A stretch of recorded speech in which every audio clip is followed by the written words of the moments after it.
Menurut cerita orang tua-tua dari mulut ke mulut yang dapat dipercaya kebenarannya, bahwa pada masa dahulu, yakni sekitar abad ke-15 atau sekitar tahun 1645 Masehi, pernah ada sepasang suami istri tiba di kampung Muntai, yaitu sebuah desa yang terletak di pantai utara Pulau Bengkalis. Mereka datang dari negeri seberang, yakni Melaka. Setiba di Muntai, mereka menghadap batin Muntai dengan maksud agar mereka diizinkan untuk tinggal dan menetap di Muntai tersebut. Menurut adat perbatinan waktu itu, bahwa setiap pendatang yang bermaksud tinggal atau menetap harus terlebih dahulu dimusyawarahkan dengan batin-batin atau kepala suku yang ada di Bengkalis. Pendatang dapat diizinkan oleh para batin apabila pendatang tersebut tidak akan membuat kerusuhan di tengah masyarakat. Demikian pula halnya dengan sepasang suami istri ini.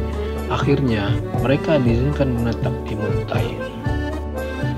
Sebagai pendatang dari sebuah negeri yang telah memiliki tamadun yang tinggi, tak pelak lagi bahwa mereka merupakan tempat bertanya bagi penduduk tempatan. Mereka bergaul dengan tidak ada merasa asing lagi, dan dari hari ke hari pergaulan mereka semakin akrab. Namun sebagai suami istri yang sudah lama menikah, mereka belum dikaruniai seorang anak. Keinginan untuk mendapatkan anak sangatlah mereka dambakan. Berbagai usaha sudah dilakukan, namun Tuhan belum mengabulkannya. Didorong oleh rasa ingin memiliki anak, akhirnya mereka mengangkat seorang anak perempuan. Rasa bangga dan bahagianya mendapatkan seorang anak itu, mereka berikanlah namanya Intan. Begitulah tinggi dari nilai sesuatu yang sangat diharap-harapkan. Seperti yang sudah dijelaskan, bahwa kehadiran kedua suami istri tersebut di kampung yang sekarang bernama Muntai adalah suatu tumpuan tempat bertanya masyarakat tempatan. Bahkan bukan sekedar itu saja, melainkan saran dan pendapatnya sangat diperlukan oleh batin-batin dalam mengambil dan menetapkan suatu keputusan. Bukan saja pertumbuhan dan perkembangan kedua anaknya saja semakin hari semakin bertambah, demikian pula halnya Laut Muntai atau Selat Melaka yang kian hari kian ramai dilewati oleh perahu-perahu asing yang menuju Melaka. Adapun hal tersebut tidak menutup kemungkinan ramainya perahu-perahu yang singgah dan berhenti sementara di laut dan pangkalan Muntai, sambil membeli buah suntai yang banyak dijual oleh penduduk tempatan kepada pedagang-pedagang untuk dibawa ke Bandar Melaka sebagai bahan baku untuk pembuatan minyak. Mungkin dari nama buah suntai inilah nama kampung Muntai berasal. Sesuatu terjadi di luar jangkauan manusia. Waktu berselang, tidak beberapa lama ibu angkat Intan hamil pula, dan tak berapa lama lahir seorang anak perempuan yang mereka beri nama Encik Mas.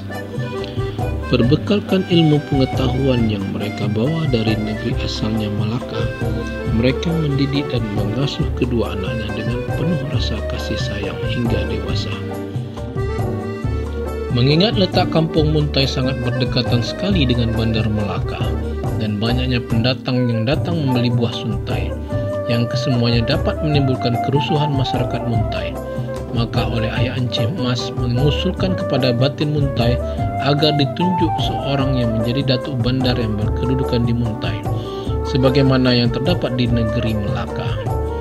Usulan tersebut diterima oleh para batin, tetapi siapakah gerangan yang dianggap mampu atau patut diangkat menjadi datuk bandar? Sedangkan beberapa orang batin meragukan kemampuan ayah Encik Mas. Akan tetapi, setelah melalui beberapa ujian, sepakatlah seluruh batin menunjuk ayah Encik Mas menjadi datuk bandar Bengkalis yang pertama.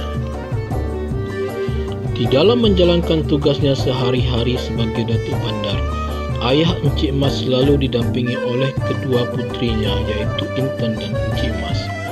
Kepada kedua putrinya inilah beliau banyak menurunkan ilmu-ilmunya, terutama ilmu pemerintahan, ilmu bela diri, dan ilmu menolong orang. Dan jika ayahnya berangkat ke negeri Melaka, maka Encik Maslah yang selalu menggantikan kedudukannya selama beliau tidak berada di tempat. Pada tahun 1675 Masehi, dan usia kedua putrinya sudah beranjak dewasa, Datuk Bandar Bengkalis meninggal dunia. dan sebagai penggantinya, maka ditunjuklah anak kandung Encik Mas sebagai Datuk Bandar Bengkalis yang kedua. Dengan berbekal ilmu dan seni yang diterima dari ayahnya, Encik Mas menata sistem pemerintahan serta adat istiadat yang disusunnya dengan baik menurut adat istiadat dan tata cara kerajaan Melayu Melaka. Dan beliau melaksanakan pemerintahan. Beliau didampingi oleh pembesar-pembesar dan panglima-panglima yang terdiri dari anak-anak para batin yang berada di Bengkalis.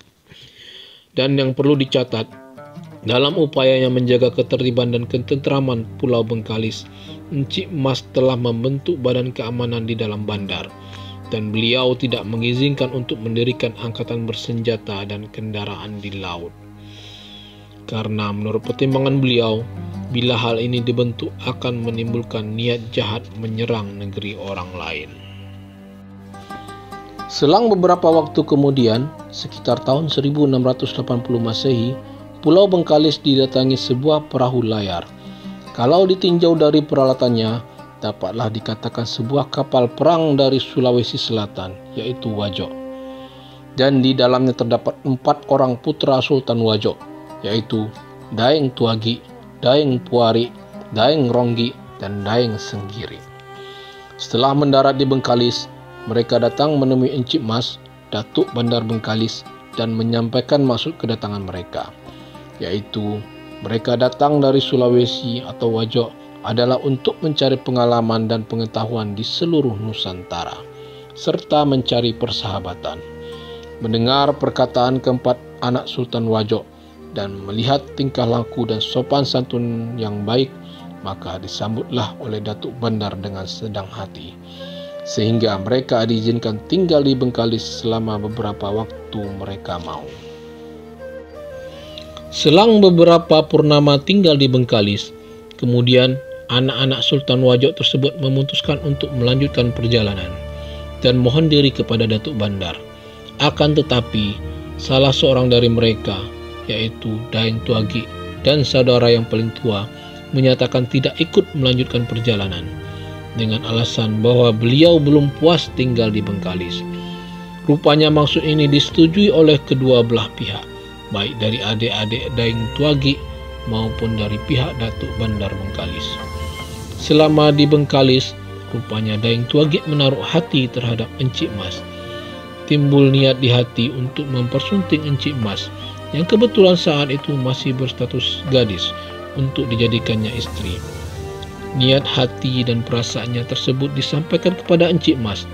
Ternyata niat hati Daeng Tuagi mendapat tanggapan yang baik dari Encik Mas.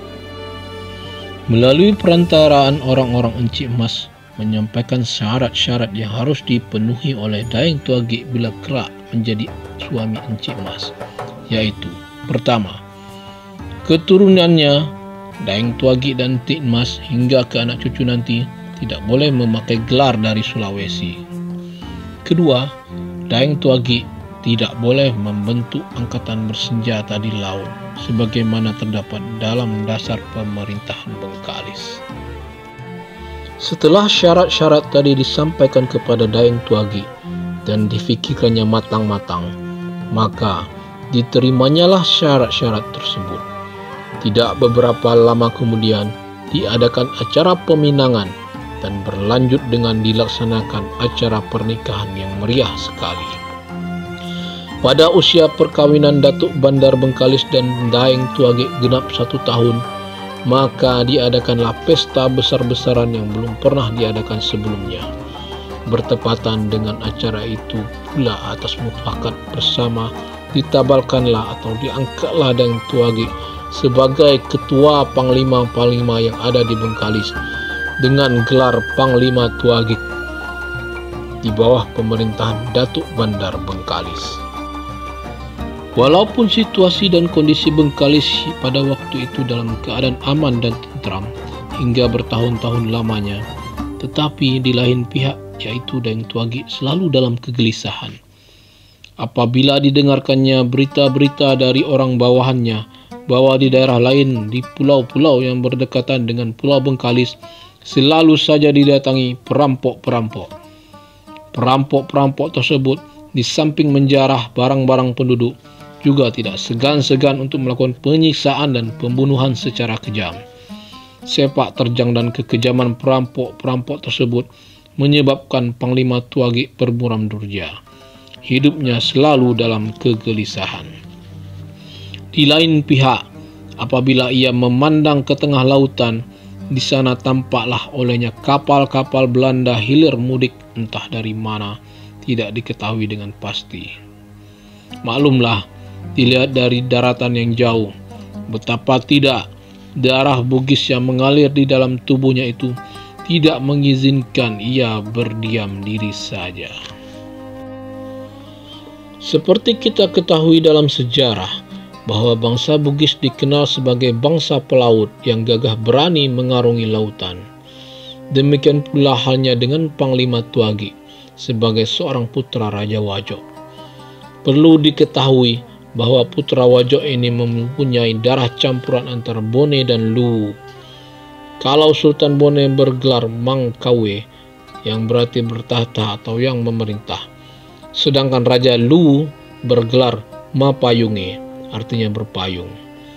Baginda Luwu biasanya disebut Datuk Luwu, dan jika Raja Bone terkenal gagah beraninya, maka Datuk Luwu terkenal juga dengan hal ini. Baginda terkenal juga sebagai seorang sultan yang baik budi bahasanya, lagi arif bijaksana dalam memerintah dan memimpin rakyatnya. Baginda Datuk Luwu memerintah sangat adilnya, serta penuh kasih sayang seluruh rakyatnya.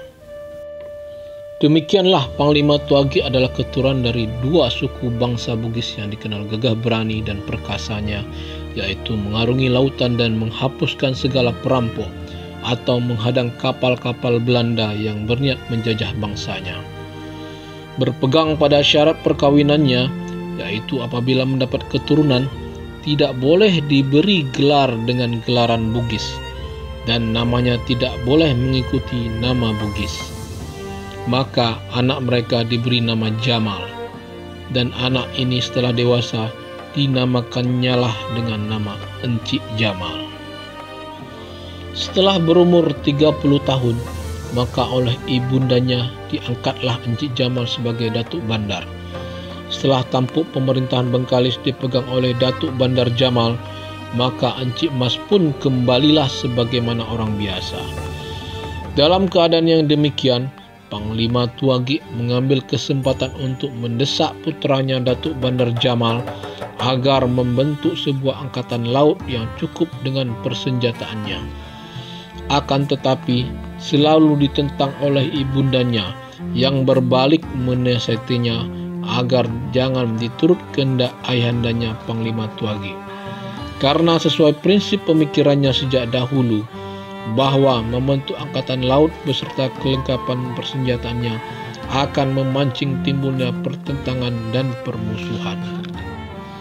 Namun akhirnya sekitar tahun 1720 Masehi, terfikir pula oleh Datuk Bandar Jamal kalau kehendak ayahandanya ini tidak diturut, ditakutkan ayahandanya akan pergi meninggalkan Bengkalis. Untuk menjaga hati sang ayahanda tercinta, dibuatnyalah sebuah perahu yang amat besar. Perahu tersebut menyerupai perahu-perahu yang banyak terdapat di daerah Sulawesi. Setelah perahu yang besar tersebut siap dibuat, maka perahu itu diberi warna kuning bertumpu-tumbuk pada bagian badannya dengan memakai layar Bugis.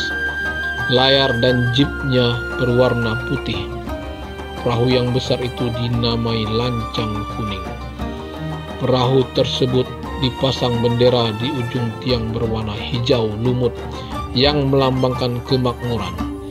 Pada tahun 1720 Masehi itu juga dikawinkanlah Datuk Bandar Jamal dengan anak batin Senerak yang bernama Encik Mahiran.